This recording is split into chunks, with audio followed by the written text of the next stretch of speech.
Bisi Adewale here. In this particular episode of our Great Marriage Conference, I will be talking about 12 mistakes, 12 major mistakes singles, youth, and the young ones are making when choosing a life partner. Choosing a life partner is one of the most significant decisions in the life of anyone. But the problem with the young ones is they do make this kind of decision, this important decision, haphazardly. At times they base it on emotion, they base it on infatuation.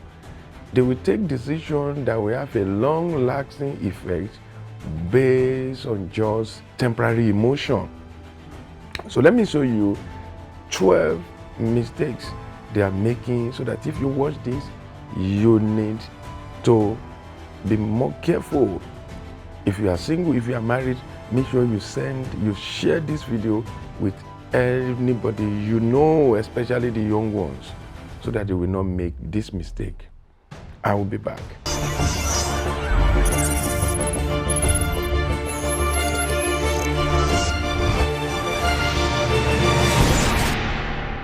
You are welcome back. The first mistake any young one, any youth can make when choosing a life partner is ignoring the God factor. Ignoring the God factor. Psalm 127 verse 1 says, "Except the Lord build the house, they labor in vain that builds it.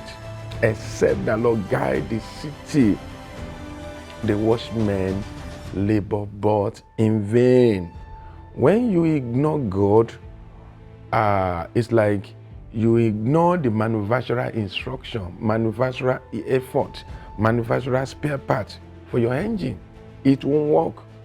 God was the one that started marriage, was the one that instituted marriage. He was the one that created marriage, the only one that can make it work.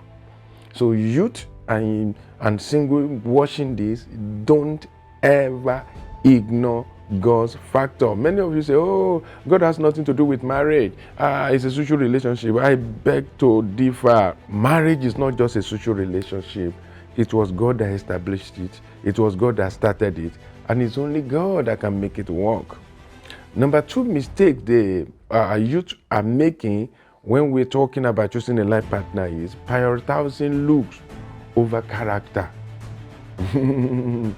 When you see somebody, she has pointed nose, she has painted breasts, she can catwalk, she has figure eight, she's fair in complexion, she has long hair. Wow, that's my baby. And the guy will say, "Oh, I saw that guy, he's tall, he's dark, he has a six-pack, he has baritone voice, he can play guitar, drum set, and keyboard in church, and the guy can play football, he's very good. That's my bobo, I will marry him." What you have described is the outward appearance of somebody. You told us that he's tall, he's dark, he's chesty, he's hairy, he has baritone voice. Even chimpanzee has the same thing. Chimpanzee is tall, is dark, is hairy, is chesty. It has a baritone voice. It is an animal. It can destroy, it can fight, it remains an animal. So don't base your choice making on the outlook of that person. It is very dangerous. What is inside is very important. I wrote 2 books a few months ago. I called them 23 Foolish Ways to Choose a Life Partner, 23 Smart Ways to Choose a Life Partner. The 2 books, you need to go and get them to read them so that you will not go into error. In this, when you are choosing a life partner, it's like when you are traveling on the highway, when you cannot turn back, you can't slow down, you can't turn back, you can't go back. You must be very careful before you start the journey. Number 3, ignoring core values and beliefs. Ignoring core values and beliefs. You see, a lot of time you see young ones, because they are in love, they don't bother about the value of the person. They don't bother about the beliefs of the person. They will just say, "Oh, I'm in love. We love each other. Love conquers all." No, in marriage, love is not enough. When we get to marry, it's not enough. You have to go beyond love, because you need to check the value What does he believe? What is his lifestyle? What's her lifestyle? What's his core values? He said he believes a man can beat a woman. You still want to marry him. He doesn't see anything bad in drinking, in smoking, womanizing, courtesan. You need to be hard, you need to be harsh. And you still want to marry him. Oh, she said she believes in independent life. I don't want children. I just want to live my life. But it looks sexy. She looks beautiful, and you still want to marry her. You are prioritizing look over character. You will regret it later. Number 3, you are ignoring core values and beliefs. It will hurt you deeply later in life. Number 4 mistake young ones are making as far as choosing a life partner is concerned is rushing the decision, making hasty decision due to parental prayer, friendship, closeness, emotion, family expectation, or fear of missing out in marriage. When you're rushing, people say you will rush out. That is not in marriage. If you're rushing, you can rush out. You may end up being crushed. That's why you need to be very, very careful. Don't rush into that decision. It will hurt you. Number 5, overlooking red flags. Wow. In one of our subsequent videos, I'll be talking about these red flags. I discovered 71 red flags as far as marriage is concerned. If you ignore them, they won't ignore you later. When you see apparent weakness of character, weakness of attitude, he beats, he shouts, he's so wicked, he's so horrible, he's so terrible, he's so hard on women, and you still want to go ahead. These are red flags, and you still want to marry him. You will regret it later. When you begin to demonstrate this when you get married. You know, when you are courting, he may not show any sign, he may not doing any of these things to you. He will be doing to it to other people. And you say, but for you, I love you, and this is red flag. If you see a girl that is very stubborn, very lazy, she's stubborn, she doesn't want to work, she doesn't know how to make money, she's extravagant, she's wasteful and dirty, and you still want to marry her because you are in love. At times we even think we will be able to change these people. You are going to correct them, you are going to transform them. I don't know when you become a transformer. So don't ever rush into decision. Don't ever ignore red flag when you are choosing a life partner. Number 6, prioritizing wealth and money over attitude. Prioritizing wealth and money over attitude. When you marry somebody just because he's rich, you may not reach the place of your peace. You marry him because he's rich, you may not be able to reach the place of your peace. Because money is not everything when you get into marriage. Choosing somebody because of the level of their financial status, bank account, and the kind of money you used to transfer to you, despite seeing that this person is dishonest, is disrespectful, he has history of unhealthy relationships, but still you ignore that because he's very rich. You may be selling and mortgaging your peace in the process. So please run away from bad attitude. When you see bad attitude, please run. You need to be much more careful. I will be back shortly.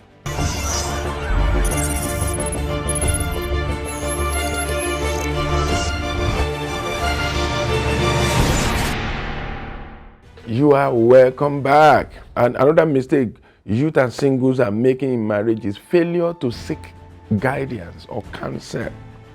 Refusing to seek guidance, to seek counsel, to seek mentors, to seek counselors is a very good way to dig the grave of future marital lives. The Bible says in the multitude of counselors, there is safety.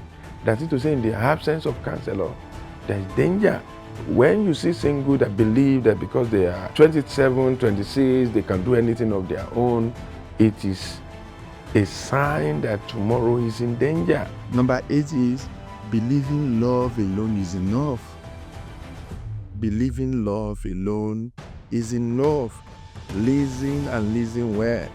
Love alone is not enough for marriage. Love may be enough for dating and courting, But when you get into marriage, you will discover that love is not enough. Love will not resolve the problem with absence of commitment, absence of wisdom, absence of togetherness, absence of oneness, absence of living and cleaving with cause. So what are you supposed to do? You need to consider your communication system, the level of agreement in that relationship and union. You need to consider, is this person responsible? Will this person be available? You need to check how the person is handling people above him, people around him, people below him, people his friends and subordinates. You need to check how he's handling his neighbors, member of the same church. You need to check the community around him, how he handles them. That's how he will handle you in future. So love is never enough for marriage. It won't be enough, and it will never be enough. It has never been enough. So don't marry for love only. Check other things. Number 10, underestimating communication issues. Communication is the soul of every human relationship. Without communication, there will be confusion. Without communication, there will be suspicion.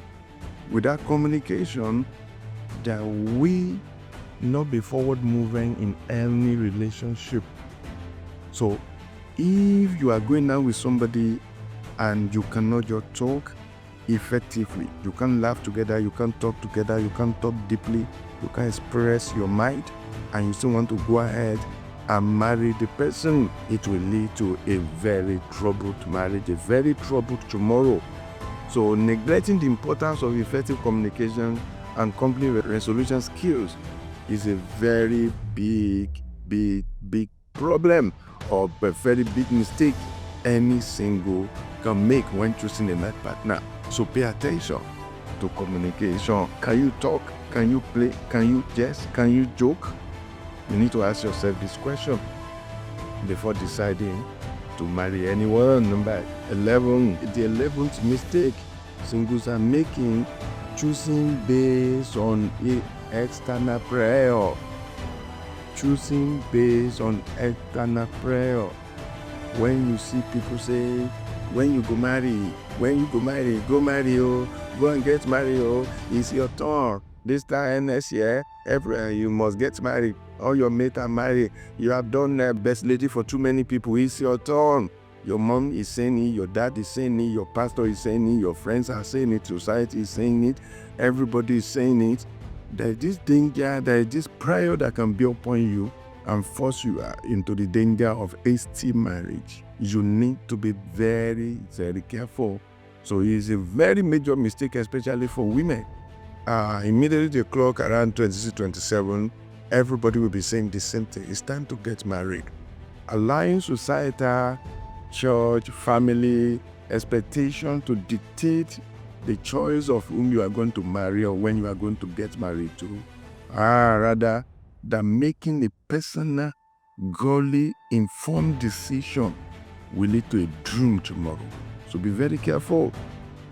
Be very, very careful.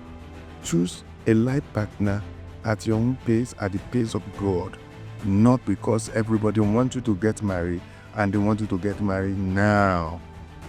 Number 12, choosing a life partner based on election or selection is another foolish, funny mistake you can make. Choosing a life partner based on election is that you chose somebody because everybody is talking about it. Oh, you fit each other. He was born in February. You two, you were born in February. You studied maths. He studied maths too. You attend the same church. You were born in the same neighborhood. He's from your tribe. He's from your village. In fact, you sing the same choir. You can beat the drum set, and the girl can dance. Or the guy is very good on keyboard, while you are very good in carrying solo in the choir. You just you just fit each other. When you did drama together, you fit each other. When you sang that duet in church, oh, we saw angel fly. Yeah, that is smiling. But if you listen to them, thinking the voice of men is the voice of God, you will be hurting yourself. That you sang together well in the choir does not mean you will live together well in the house. Basing your choice of life partner on that somebody can play keyboard, somebody can sing soprano or alto, simply means you want to start a choir band, not a marriage. So never choose based on election. And for selection is this time around you are the one that is choosing. I sing bass, who can sing alto? I can play drum set, who can play the trumpet? I was born in September. I want somebody that's born in September. I study accounting. I'm a medical doctor. I want somebody that study nursing. I'm just looking for somebody that study pharmacy like myself. You are selecting. I want to marry a slim girl, fair in complexion, 4.3 feet, and you are just carrying ruler and tape all around to measure to see the person you are going to marry. This is married by selection. It is not married by intercession. It's not married by divine information and revelation. It can lead to a doom tomorrow. So wait on God. Married by divine revelation. Married by information. Married by asking questions. Never marry anybody based on election and selection. I believe you hear me well. I believe you will listen to it. I believe you will obey this. I believe you will not make these mistakes that many people made in the past and they ruined their marital destiny. Many people made this mistake in the past and they ruined their marital journey. So gather yourself together. Choose very well. Now don't forget, please make sure you share this video wherever you are watching it. If you are watching it on YouTube, click on the share button now so that you can bless many other lives. Not only that, click on subscribe button. This conference will take 90 days. You should not miss any episode of this program. Click on that button there, subscribe button. Then you will see another sign that look like a clock, that look like a bell. Bang, bang, bang, bang, bang, aha. Click it now. After subscribing, when you click on that, that is notification button. That is to say, every time we post another video, you will be notified. So thank you for joining me. It is well with your soul. See you in the next episode of this program.